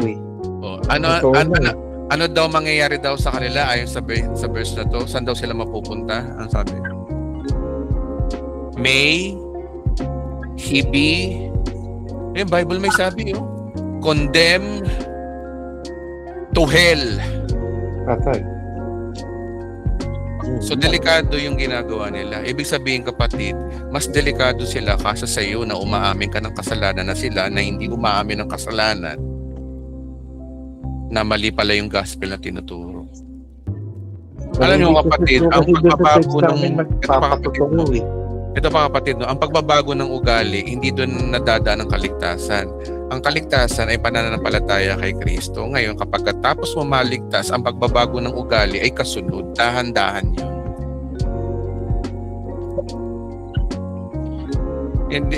Hindi naman natin tinotolerate ang kasalanan. Kaya nga lang kapatid, ito lang problema. Ibig sabihin ng kapatid, sabi sa Bible, pagdating sa Diyos, sa mata ng Diyos, banal ka na. Pero meron tayong pero pa rin. Pero sa mata ng tao, of course, subukan mo mga liwa sa asawa mo. Sa Diyos, pinatawad ka na. Pero sa mata ng tao, kasalanan yun. Sa batas, may batas tayo. So, ibig sabihin, ang channel na ito ay hindi pa rin tinuturo na umabuso tayo sa kasalanan. May kapwa tayo.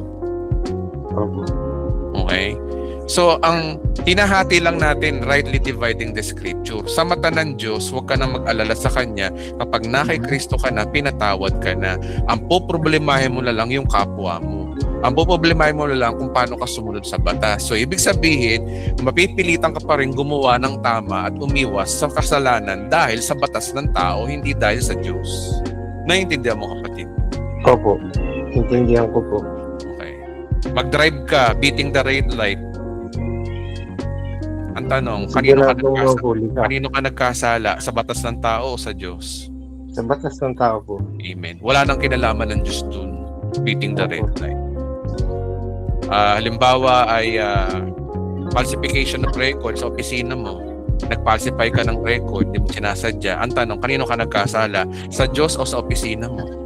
Sa opisina po. Amen. Kanino ka magkakaroon ng memo? Kay Lord ba o sa admin? Alamang, sa admin po ng tao. Amen. So, ganun lang yung kapatid. Yun lang totoong sinasabi ng Bible. They never tolerate sin, but ang sinasabi ng Bible, binayaran ng ating kasalanan dahil kay Kristo. We should rightly divide the scripture. Kaya sana huwag ka malilito ron.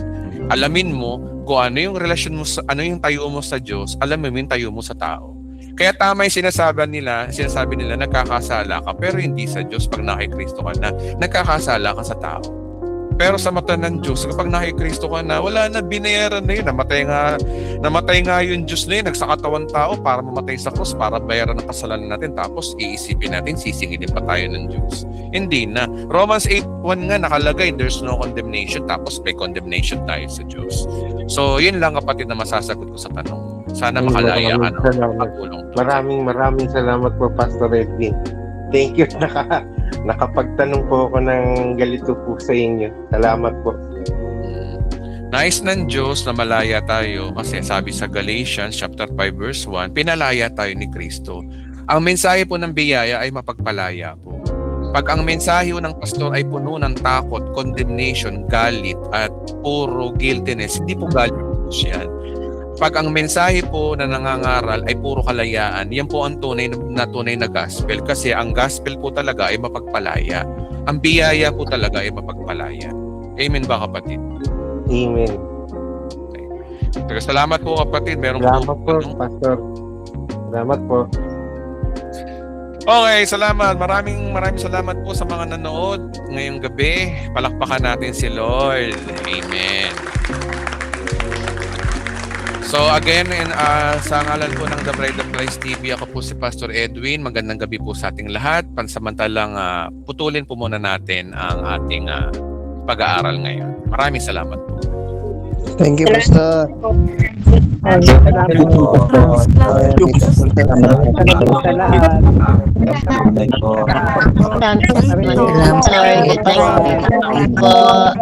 night, Pastor Akeisel. Sa lahat, kabiyaya. Salamat. Good night. Good night. Bye-bye. Okay, maraming salamat po sa inyong lahat. Mahal na mahal ko po kayo. See you po next Saturday night or sa mga susunod pa nating magiging live.